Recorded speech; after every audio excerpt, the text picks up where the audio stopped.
YCP in charge Ambati మురళిపై TDP MLA Dhulipalla Narendra Kumar మండిపడ్డారు. మురళి ఎలాంటి అనుమతులు లేకుండా బహుళ అంతస్తుల సముదాయం నిర్మిస్తున్నారని తెలిపారు. 5 అంతస్తుల కోసం అనుమతి తీసుకుని తర్వాత 15 అంతస్తులకు పెంచారన్నారు. సామాన్యులు ఎవరైనా అనుమతి లేకుండా ఇళ్లు కడితే వాళ్లను నానా ఇబ్బందులు పెట్టే అధికారులు ఇప్పుడేం చేస్తున్నారని ప్రశ్నించారు. అంబటి మురళి అక్రమంగా నిర్మిస్తున్న భవనంపై సమగ్ర విచారణ జరపాలని డిమాండ్ చేశారు.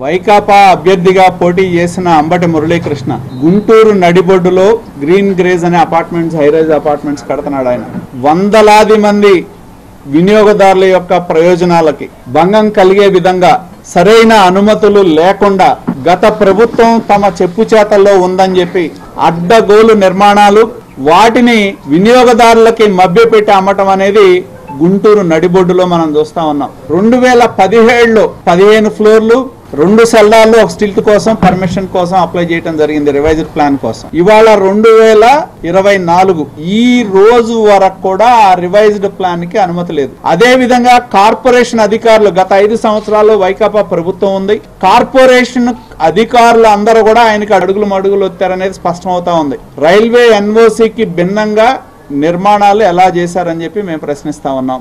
రెండోది, వాళ్ళు మామూలుగా ఎవడన్నా ఒక చిన్న ఇల్లు కట్టుకుంటే మనం చూస్తాం కార్పొరేషన్లో ప్లాన్ వైలేషన్ ఉందంటాడు, లేకపోతే నువ్వు ఈ డబ్బులు కట్టలేదంటారు. వచ్చి ఎవడన్నా ఒక పేదాడు ఇల్లు కట్టుకోవడానికి ఆపితే ఇల్లు ఆపటం మనం చూసాం.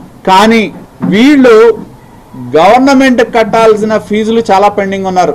దాదాపు 5 నుంచి 10 కోట్ల రూపాయలు పెండింగ్ ఉంది.